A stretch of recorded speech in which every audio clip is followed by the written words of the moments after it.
The dim glow of my desk lamp cast long shadows across the blueprints scattered on my home office table.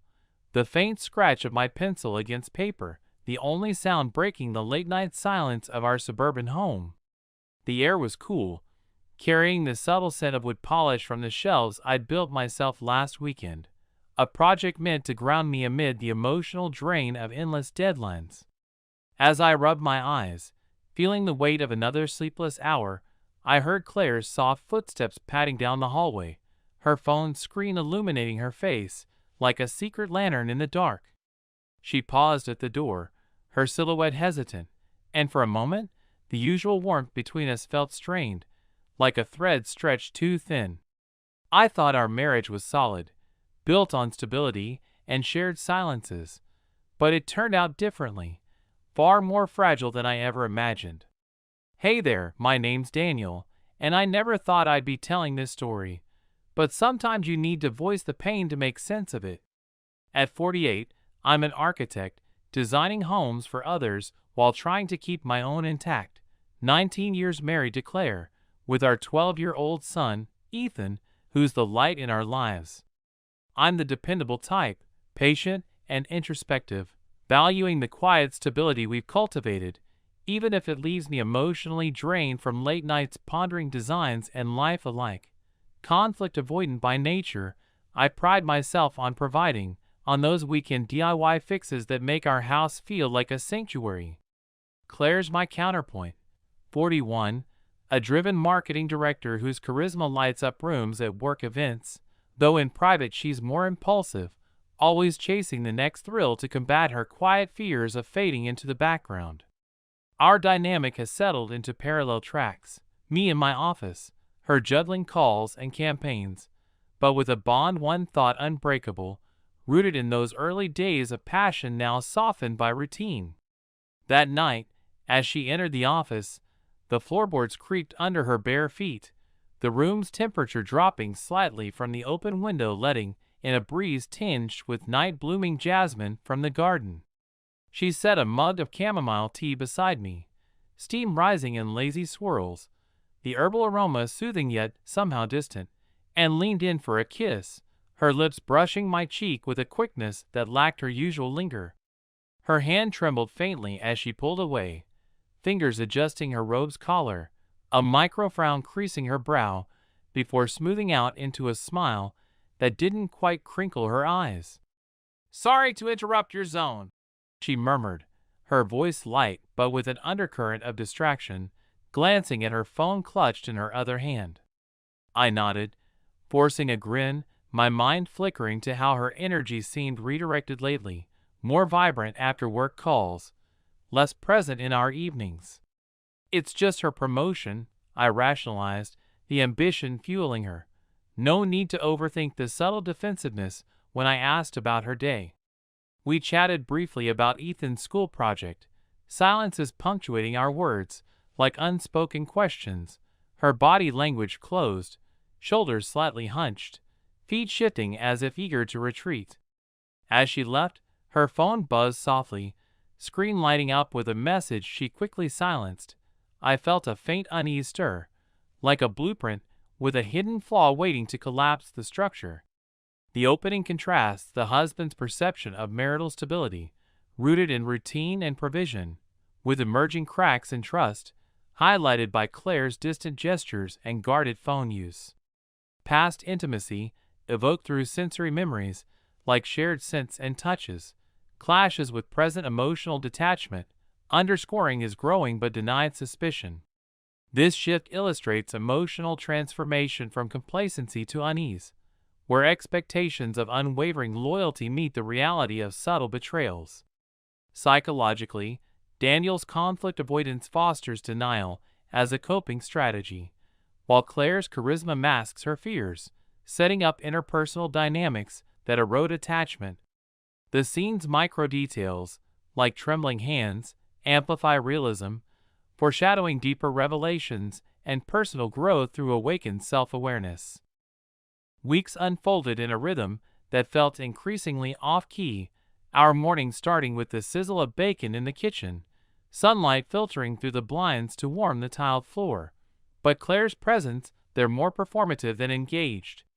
She'd sip her coffee black now, phone propped beside her plate, fingers tapping replies with a furtive glance my way, the device's brightness dimmed just enough to obscure the screen from across the table. Ethan would chatter about his soccer practice, his voice bright against the clink of utensils, yet Claire's responses came delayed, her smiles genuine but fleeting, eyes darting back to incoming messages that made her lips curve in private amusement. Subtle changes accumulated like dust on neglected shelves.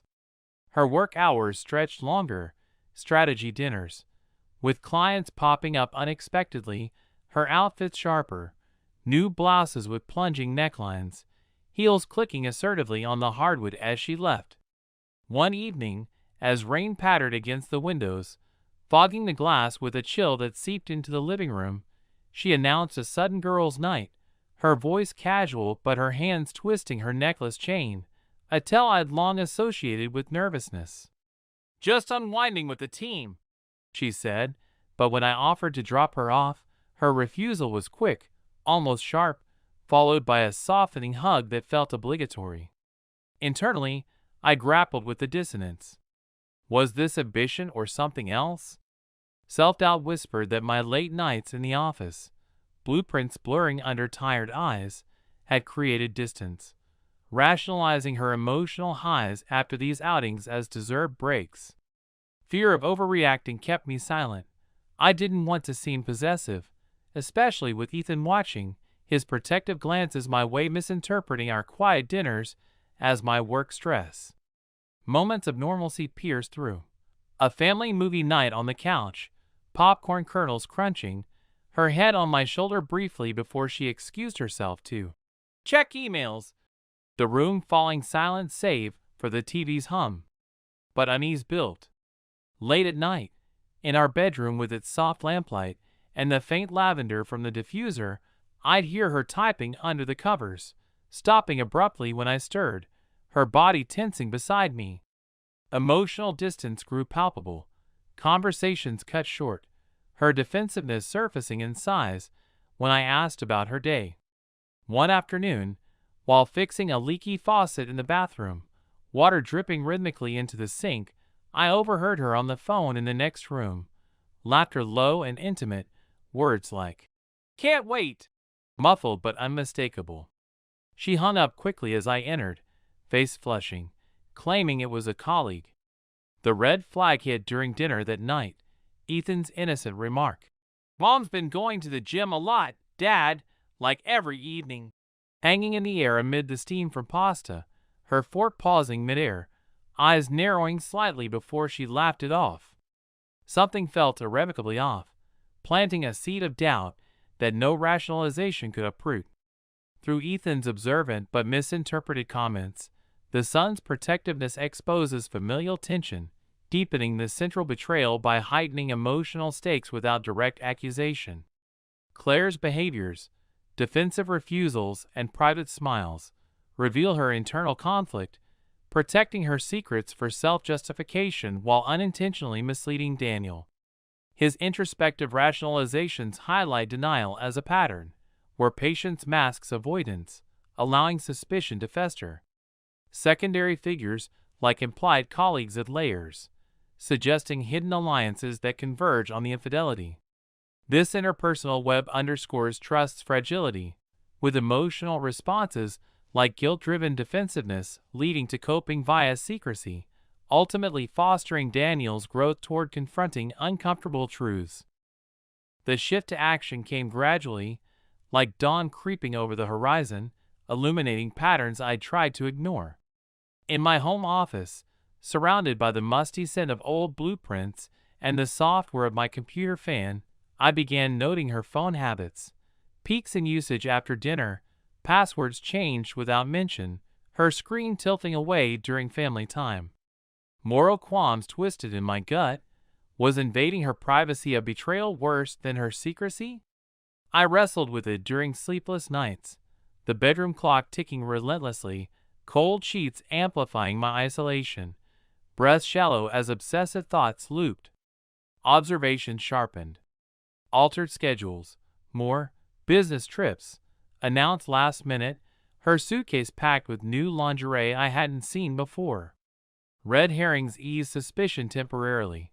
A hotel receipt explained as a client meeting, relief flooding me like warm light through the window, only for doubt to rebound with unexplained charges on our joint card, gym memberships, dinners for two. Anger flared, then guilt, emotional swings leaving me hyper-aware, every silence notification a potential clue. Small discoveries mounted. Unfamiliar names in her email previews. Ryan, flashing briefly before deletion, sparking searches on my laptop in dim light, fingers trembling on the keys. Hidden notifications on her smartwatch, caught during a weekend DIY project in the garage, tools clanging amid the oil-scented air. Insomnia deepened, my mind racing through scenarios, body tense under the covers. Environmental tension heightened. Late-night silences broken by her furtive typing, the house's creaks amplifying paranoia. One evening, as Ethan practiced piano in the living room, notes plinking unevenly, I found deleted chats recovered via cloud backup. Flirty fragments like, "Your energy is addictive." Relief came falsely when she claimed it was a work contact, but anger simmered beneath guilt for snooping. The Brink arrived with a photo, on her laptop, forgotten open in the study, an image of her laughing with a muscular man at a gym, arms close, timestamped during a strategy dinner. Undeniable, yet unconfronted, my heart pounded in the quiet room, the screen's glow casting accusatory shadows. Claire's guarded behaviors and schedule shifts caused Daniel's passive suspicion to evolve into active investigation, triggering moral dilemmas and emotional swings that affect psychological strain like insomnia. Each small discovery, such as deleted chats, leads to chain reactions, temporary relief from red herrings giving way to deeper doubt, culminating in the photo find. This escalation affects internal fragmentation, where love clashes with fear, pushing toward confirmation. Consequences include eroded trust and heightened awareness, teaching lessons in confronting denial early to mitigate devastation, while fostering empowerment through proactive steps amid betrayal's fallout.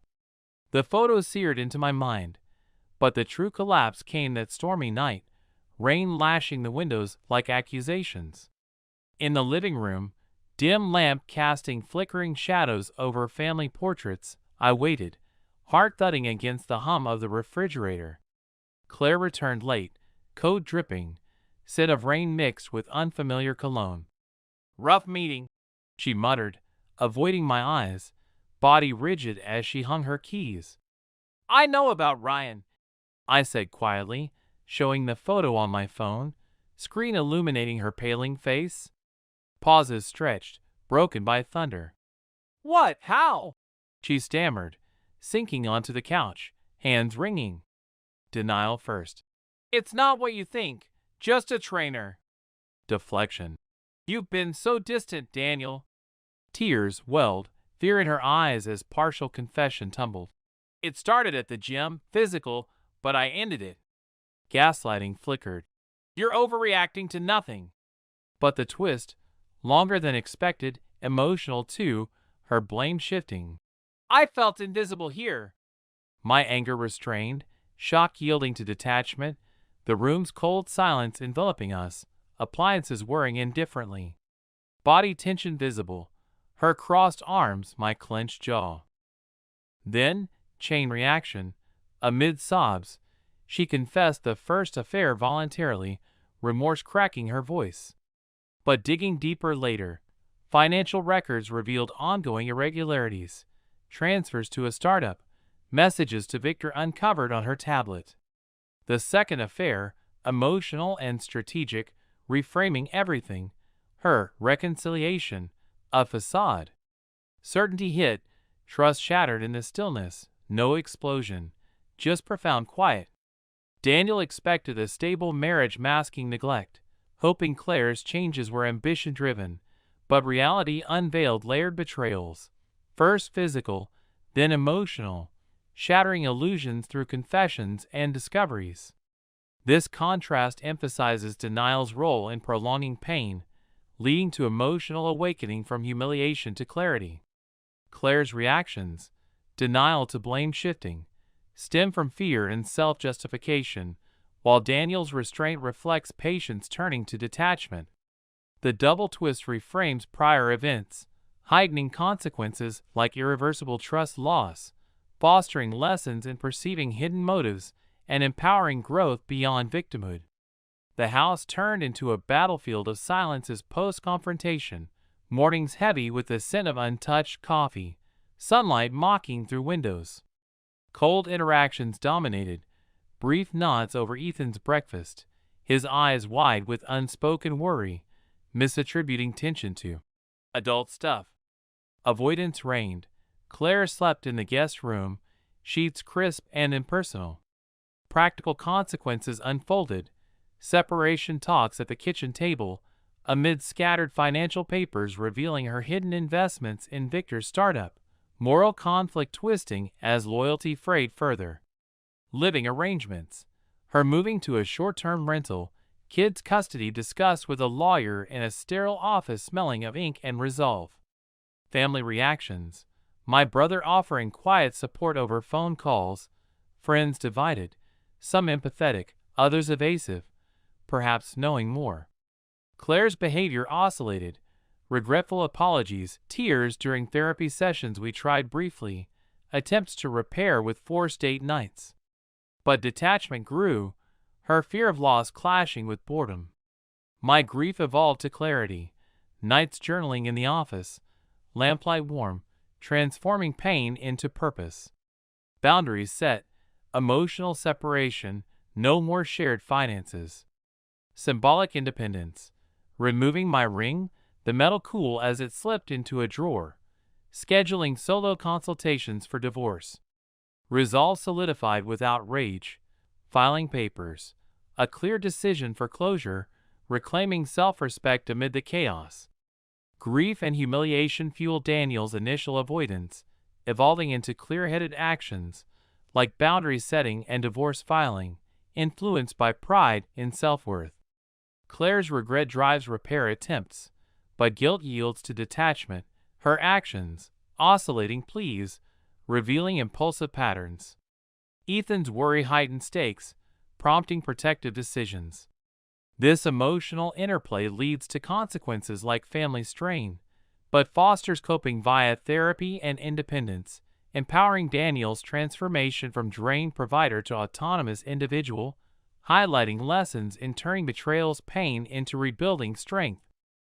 Years on, independence defined my days, mornings with fresh coffee in my downtown loft, sunlight glinting off architectural models on shelves I crafted, the aroma grounding me in solitude turned strength.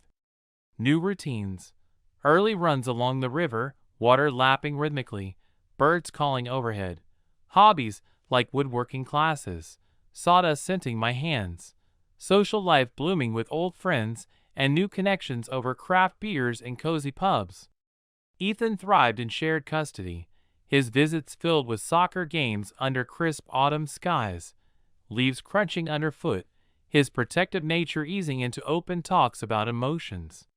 Claire distanced, remorse fading into her new life, minimal contact fostering peace. Empowerment surged. Career pivots to sustainable designs, therapy unveiling my own avoidance patterns, dating with cautious hope. Freedom felt in small actions.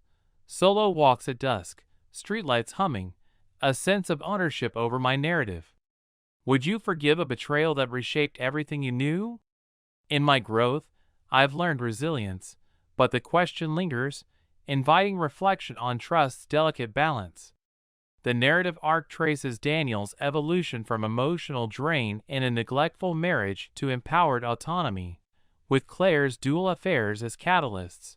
First confessed, second discovered, unveiling chain reaction lies and financial secrets. Psychologically, denial and avoidance patterns in both characters drive betrayal, while emotional responses like grief yield coping through investigation and boundaries. Lessons culminate in recognizing hidden motives, fostering growth beyond stability to self-worth. Forgiveness remains ambiguous, emphasizing catharsis and independence, with universal insights on human blindness to relational flaws and the redemptive power of confronting truth for closure.